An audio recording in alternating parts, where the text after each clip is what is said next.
দেখুন, কানাকে কানা, কালাকে কালা, কুজোকে কুজো বলতে নেই। এখন বলে ফেললে কি আর করা যাবে? আমরা বলে দেবো যাতে কানাকে কানা বলবে না, কালাকে কালা বলবে না, কুজোকে কুজো বলবে না। স্যার, আরেকটা জিনিস হচ্ছে, দুবরাজপুরের প্রাক্তন ব্লক সভাপতি তৃণমূলের তার সম্পত্তি নিলাম করার একটা নোটিশ দিয়েছে। Yes, yes. মমতা বন্দ্যোপাধ্যায়ের এ সংক্রান্ত করে যাওয়া আইনই আমরা প্রয়োগ করছি, এবং এই প্রাতিষ্ঠানিক দুর্নীতির এক একটি পরতে পরতে যতজন আছেন, এখনো তো সিউড়ির ঝাঁপি খোলাই হয়নি, তারা কতজন কোমরে দড়ি পরে এসপি মোড় থেকে ভট্টাচ পাড়া অব্দি হাঁটবে আপনারা দেখতে পাবেন। আমি কোনো বাইক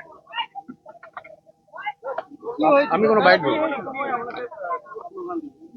না, আমি কোনো বাইক দেবো না, বললাম তো।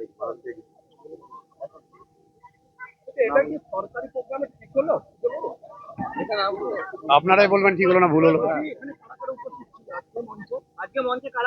দেখুন, ওটা আমাদের আজকে যে বিশ্ব দিবস পরিবেশ, যে 5ই জুন বিশ্ব দিবস পরিবেশ পালন হচ্ছে, সরকারি নির্দেশ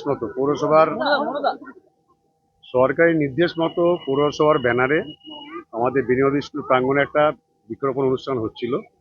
এখানে আমাদের পদ্মশ্রীপ্রাপ্ত শিবির যারা আমাদের আছে তাদের ইনভাইট ছিল, এসডিও সাহেব ছিল, প্রধান শিক্ষক ছিল, এবং বিজেপি অনেক কার্যকর্তা এখানে ছিল।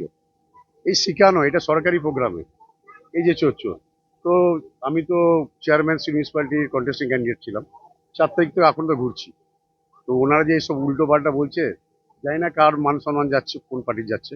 তো আমি আমাদের যে জেলার, বিশেষ করে আমাদের যে বর্তমানে মিনিস্টার, আমাদের যে বিধায়ক, তাকে আমি ব্যাপারটা বলবো, যেটা সরকারি অনুষ্ঠান কোনটা আর পার্টির অনুষ্ঠান কোনটা, কোথায় কি বলতে হয়।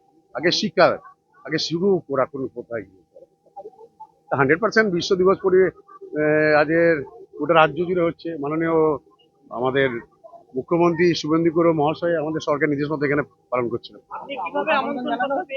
দেখেন, আমি ইনভাইট করেছিলাম পদস্থ এসডিওর কথা মতো, আমাদের সরকারের নির্দেশ মতো, ওই জন্য আমাদের সব কার্যকর্তারাও ছিল। জানি না ওরা কালচারটাকে শিখুক, আমি জগন্নাথ চট্টোপাধ্যায়কে এটা ব্যাপারটা জানাবো।